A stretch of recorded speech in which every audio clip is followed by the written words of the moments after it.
Halo warga lokal, Assalamualaikum warahmatullahi wabarakatuh. Balik lagi di Bongkar Bro, masih dengan Alit Suralit yang akan menemani kalian di video kali ini. Oke, jadi kali ini gue kebagian ngebahas si Akom H1, disebutnya Tun H1. Mana nih barangnya?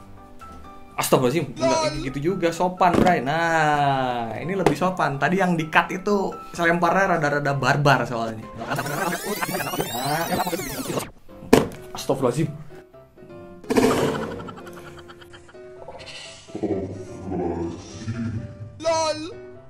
Nah, si Akom H1 ini sebenarnya udah pernah kita unboxing beberapa waktu yang lalu, tapi memang tidak kita review secara detail. Nah, kita jadi kayak ngerasa ada utang aja gitu, pengen nge-review secara detail gimana sih pandangan Bongkar Bro tentang si Akom H1 ini. Dan mungkin beberapa teman-teman juga penasaran sih gimana sih si kualitas Akom H1 ini. Yuk, kita langsung cus aja ke videonya.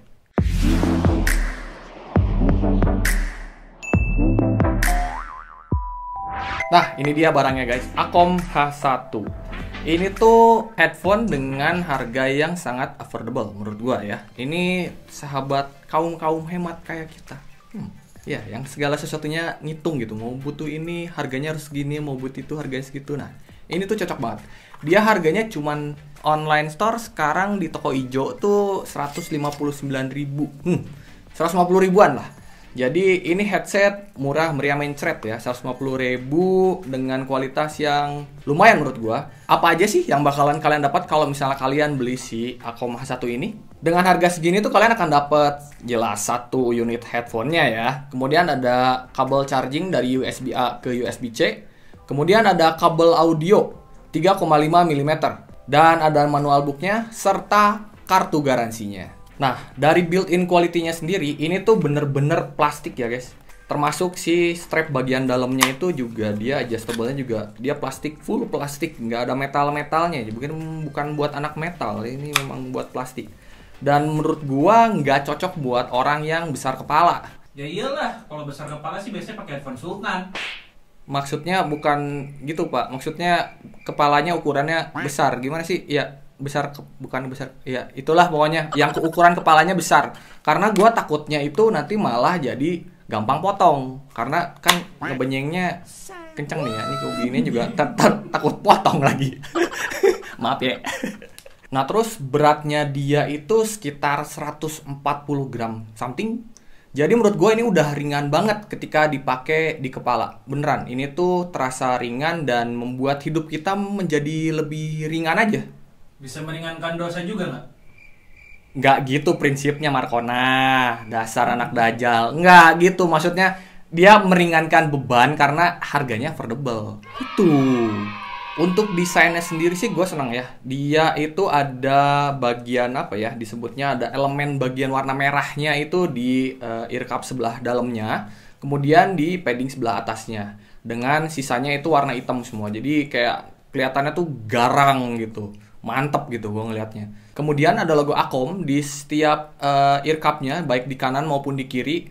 Terus juga ada tombol-tombol controls nih, termasuk ada jack-nya dan slot charging-nya di ear cup yang sebelah kanan. Terus untuk fitting-nya sendiri nih, ketika gue pakai gitu, gue bisa bilang ini lumayan nyaman untuk gue yang berkacamata. Untuk kaum yang berkacamata kan biasanya ada tekanan-tekanan batin gitu dari si headphone-nya ke kacamata kita. Nah, ini tuh nggak terlalu menekan. Tapi balik lagi sih ke ukuran kepala yang memakai dan ukuran kacamata tebelnya nih maupun durasi pemakaiannya mau selama apa. Kalau misalnya lama sih gue yakin ini juga akan menekan ke bagian kacamata sehingga di bagian kepala nih yang dekat-dekat kacamata nih jadinya sakit gitu karena ketekan. Tapi kalau misalnya bagian earpads-nya ya, kalau misalnya kalian pegang sih memang udah empuk. Tapi kalau misalnya kalian langsung pakai itu masih kerasa memang agak keras sedikit sih sebenarnya ya. Cuman ya gimana ya, dengan harga segini sih gue nggak bisa minta banyak. Udah bisa dipakai enak aja udah syukur sebenarnya.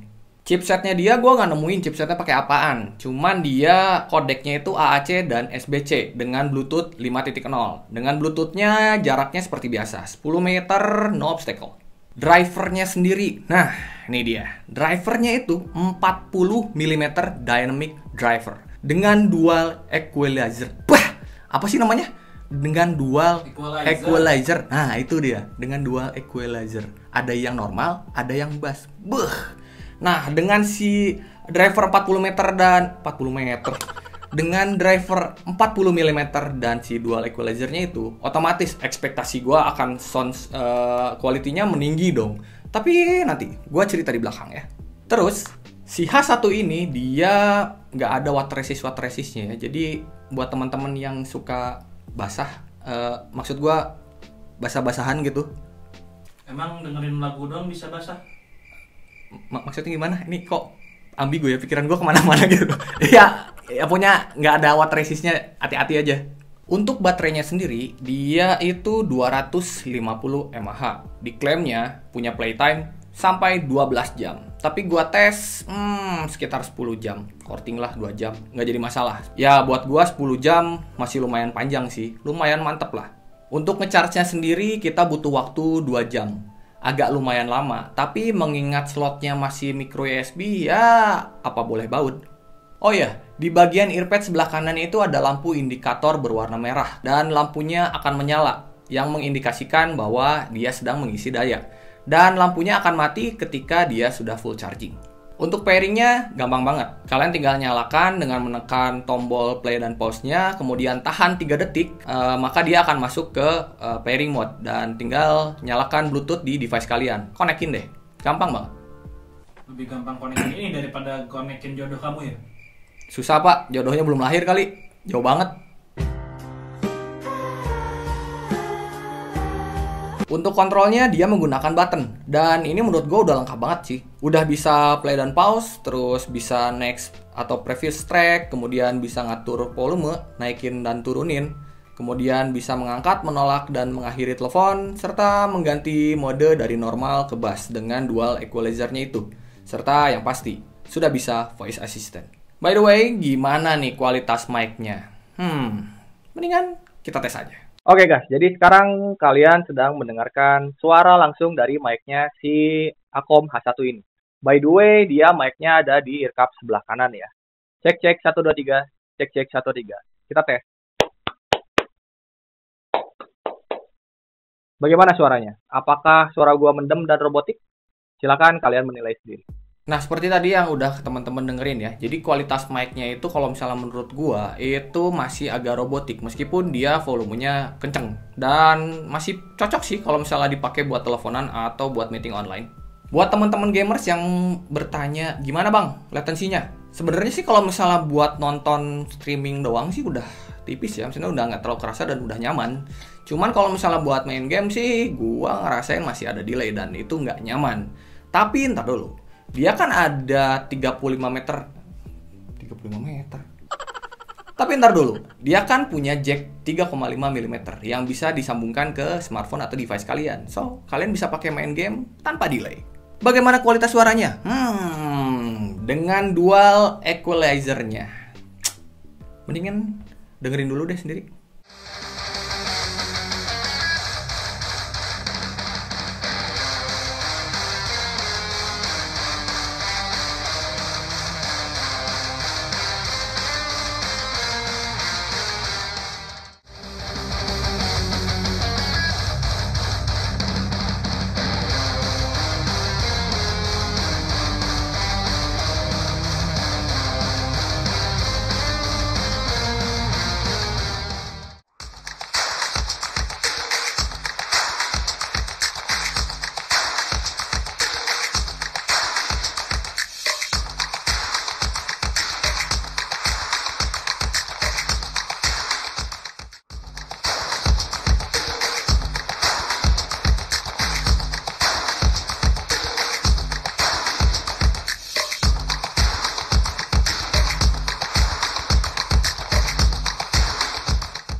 kalian tadi udah dengar kan sound sample dari si Akom H1 ini.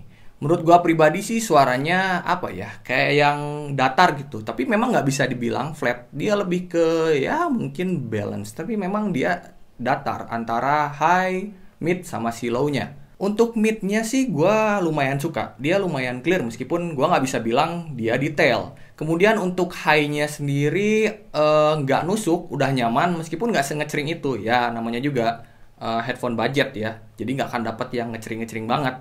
Tapi bagian low-nya itu sama sekali nggak nampar menurut gua. Jadi kayak cuman ngelus-ngelus aja. Dan jangan mengharapkan sub bass di sini, karena beneran kalau gua sih ngerasainnya dia nggak dapet untuk sub bass. Dan untuk soundstage-nya lumayan luas, surprisingly lumayan luas. Tapi semuanya berubah ketika equalizer-nya dirubah ke mode bass. Semuanya overlapping sama bassnya. Tadinya yang sama nih, kemudian pas dinyalain mode bassnya maju, mid sama high-nya itu mundur ke belakang. Ya terus. Up. Terus karena si bassnya itu maju banget serta basah, itu yang menjadikan soundstage-nya jadi apa ya, agak sempit menurut gua. Dan jujur gua penyuka bass, tapi di Akom H1 ini gua jadi lebih suka normal mode-nya dibandingin bass mode-nya. Akom H1, lu sukses gua bikin rubah haluan. Lu sih berubahnya enggak, halunya iya. Bangke. Kesimpulannya, Akom H1 dengan harga 159.000, gua sih bisa merekomendasikan. Maksudnya gini loh, dengan harga 159.000 itu gua merasa lebih banyak diuntungkan ketimbang keruginya ketika membeli si Akom H1 ini. Ya bisa dilihat sendiri ya sama teman-teman bahwa desainnya itu anak muda banget. Jadi mungkin buat teman-teman yang punya sepupu atau keponakan untuk lebaran kali ini bisa kali tukar-tukaran kado. Ya berhubung kita belum bisa mudik karena ada larangan mudik. Jadi mungkin asik juga sih kalau bisa tukar-tukaran kado jarak jauh. Nah, si Akom H1 ini itu menurut gua cocok banget. Dengan harganya affordable, kalian bisa beli banyak untuk kirim-kirim tuh ke saudara, ke sepupu, atau ke gebetan. Sisanya bisa kalian tabung untuk mudik tahun depan. Karena gua sendiri juga udah pengen banget ngebolang. Emang mau ngebolang kemana, Lid? Ngebolang ke rumah mantan dengan suami barunya.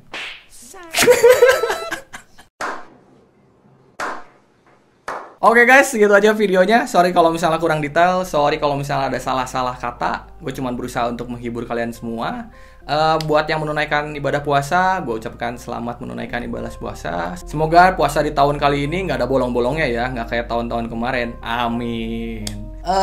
Jangan lupa di subscribe ya Bongkar Bro buat teman-teman yang suka konten-konten gadget atau konten-konten tentang audio seperti ini. Alit Suralip undur diri. Assalamualaikum warahmatullahi wabarakatuh.